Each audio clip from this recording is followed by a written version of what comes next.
नीति जी मैं आपके पास आती हूँ।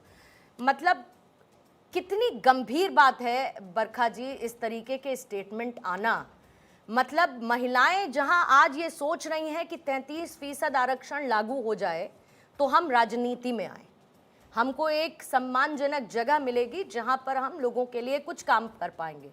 लेकिन उससे पहले इस तरीके के बयान की रास्ता क्या है, पप्पू यादव बता रहे हैं, जो अपना रास्ता आज तक खुद नहीं बना पाए हैं। दाएं बाएं इधर उधर वो बता रहे हैं कि महिलाओं का रास्ता क्या है। कितनी घटिया सोच, कितनी घटिया मानसिकता। दिक्कत राजनीति में ना हो कि पप्पू यादव की सोच में ज्यादा नजर आती है। देखिए पूर्णिमा जी, यहाँ पर जब से ये शो शुरू हुआ है सियासत सियासत सियासत। अब मैं आती हूँ पप्पू यादव के स्टेटमेंट पे।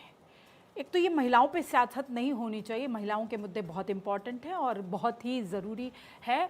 मैं 33% जो रिजर्वेशन में अपना पॉइंट क्लियर कर दूं, मैं उसके बिल्कुल अगेंस्ट हूँ। मैं चाहती हूँ इक्वालिटी की बातें होती हैं इस देश में, और हमारे आर्टिकल 15 में लिखा है no discrimination on the basis of gender. तो जब नो डिस्क्रिमिनेशन है तो महिला और पुरुष बराबर है, तो 33% का रिजर्वेशन कहाँ से आया, यहाँ से शुरुआत करती हूँ। अब आते हैं पप्पू यादव के स्टेटमेंट पे। देखिए उन्होंने एक कड़वी सच्चाई बताई है जो कि बिल्कुल पूर्णतः सच है। मैं सभी महिलाओं के लिए नहीं कहूंगी, लेकिन बहुत सारी महिलाओं को मैं व्यक्तिगत तौर से जानती हूं जिन्होंने सीढ़ी बनाया, पुरुषों के कमरों में गई, और ये सच्चाई है। लेकिन उन्होंने महिलाओं के अगेंस्ट नहीं, ये सिस्टम के ऊपर सवाल है कि सिस्टम में कब दुरुस्त होगा। मैं एक महिला हूं, मैं समझ सकती हूं कि सिस्टम दुरुस्त करना जरूरी है। ये एंटी वुमन नाच देख करके आपको ये समझना चाहिए कि इसके लिए क्या किया जाए। मैं इसीलिए बोल रही हूं कि ग्राउंड पे जब महिला खुद काम करेगी, खुद कंटेस्ट करेगी इलेक्शन, डोर टू डोर जाएगी, तभी संसद पहुंचेगी और तभी बढ़िया पॉलिसीज बनाएगी और तभी देश उन्नति करेगा। नहीं तो ऐसे जो मीटू कैंपेन्स आए थे वो भी आते रहेंगे और महिलाओं का शोषण होता रहेगा। तो शोषण को रोकने की जरूरत है।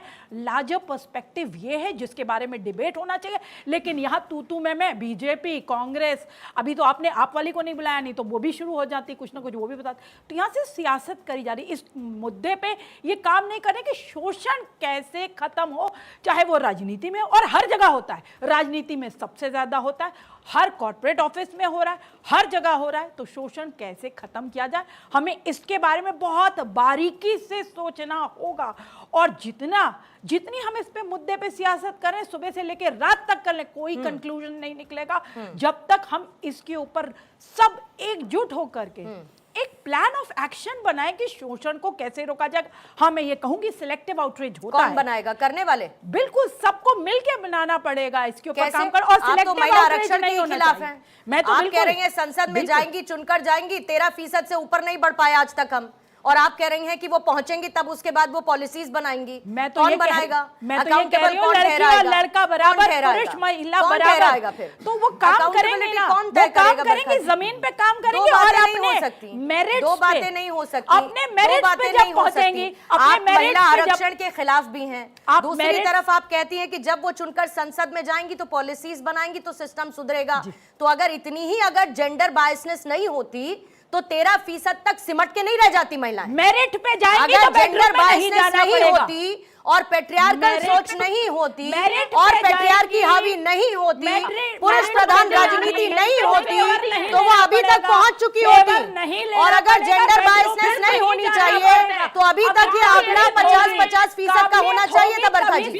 अभी तक ये आंकड़ा 50-50% का होना चाहिए था अगर जेंडर बायसनेस नहीं होती। तो दो बातें नहीं होनी चाहिए, दो बातें नहीं हो सकती, दो बातें नहीं हो सकती। इसे खैरात, आप इसे खैरात के तौर पर देखती हैं, आप इसे खैरात के तौर पर देखती हैं, कुछ लोग इसे अधिकार के तौर पर देखते हैं, लॉन्ग पेंडिंग राइट्स के तौर पर देखते हैं। तो पर्सपेक्टिव की बात है, पर्सपेक्टिव की बात है, पर्सपेक्टिव की बात है, पर्सपेक्टिव की बात है। और अगर बरखा जी आपके हिसाब से मैं निकल आगे चली जाऊं, अगर मैं आपके हिसाब से बरखा जी आगे चली जाऊं, तो फिर तो हर तरीके का रिजर्वेशन आज की तारीख में खत्म हो जाना चाहिए। अगर इतनी ही इक्वालिटी और इतनी ही मेरिट की बात होती है, जो महिला सक्षम होगी, बरखा जी, फिर ये सब पर एप्लीकेबल है। फिर हर तरीके का रिजर्वेशन कैंसिल होना चाहिए, फिर हर तरीके के अपॉइंटमेंट में मेरिट की बात होनी चाहिए। मैंने यही बात बोली है कि कैलिबर और मेरिट पे जब ठीक है। महिला जाएगी नीति तो जी। बेडरूम में नहीं जाना पड़ेगा। नीति जी कब आती हूँ? रोचिका जी मैं काउंटर के लिए आती हूँ, मुझे एक ओपनिंग एक स्टेटमेंट बात नीति जी ऐड से लेने करना दीजिए, चाहूंगी। फिर मुझे हेडलाइंस दिखानी होगी। पूर्णिमा- रोचिका जी आ रही हूँ मैं इसके बाद फौरन आ रही हूँ। रोचिका जी मैं इसके बाद फौरन आ रही हूँ। पूजा जी आपके पास भी, ज़ेबा जी आपके पास भी आऊंगी। महिला आयोग का नोटिस, ये पूछा जाना कि क्यों ना आपकी सदस्यता रद्द कर दी जाए। सिर्फ और सिर्फ सो मोटो ले लेना अकाउंटेबिलिटी तय कर पाएगा क्या?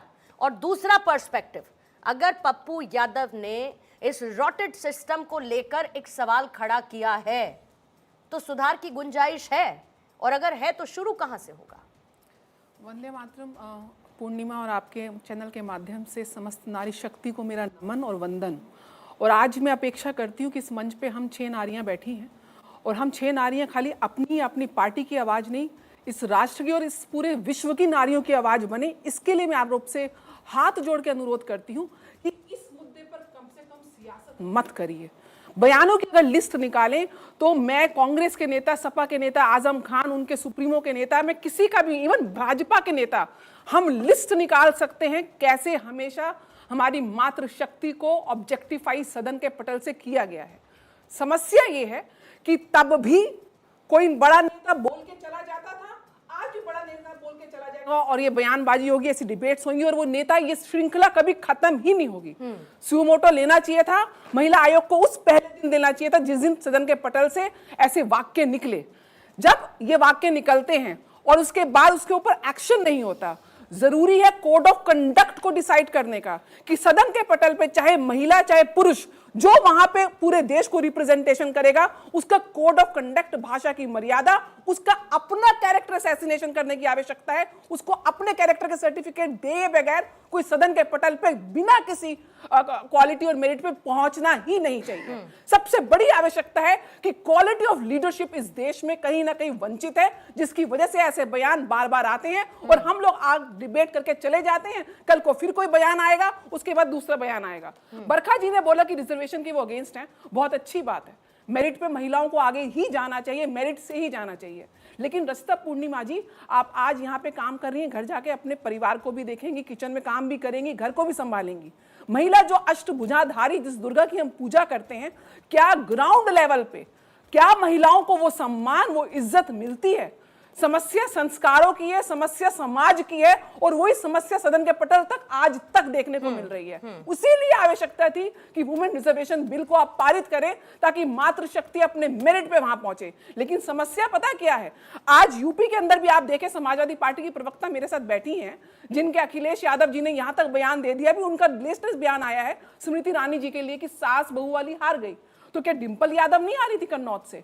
आपने कितनी महिलाएं दी, और महिलाएं दी तो वो जो आपके अपने परिवार की थी, यानी कि उनके पीछे भी पितृसत्तात्मक समाज जो उनको शेल्टर देगा या उनकी पीठ बन के खड़ा रहेगा, वही महिला आगे जाएगी। वरना एक आम महिला जो कार्यकर्ता है, जमीन से उठी है, जो अपने संघर्षों के साथ लड़ रही है, उसके लिए रास्ता नहीं खुलेगा। इसलिए वुमेन रिजर्वेशन बिल की बात आ रही थी, आप लोगों ने उसका खंडन किया, और आज एक के बाद एक बयान। प्रियंका डिंपल, यही प्रियंका डिंपल सोनिया पहुंचेंगी संसद। कोई भी लड़की, कोई भी महिला जो सक्षम होगी, वो कभी संसद पहुंच ही नहीं पाएगी। मर्यादा पे कंट्रोल होगा, महिलाओं को ऑब्जेक्टिफाई नहीं करेगा, ठीक है, महिलाओं को सम्मान देगा, बिल उस पटल पे कोई जाए। जरूरत नहीं। ठीक है, ठीक है, ठीक है।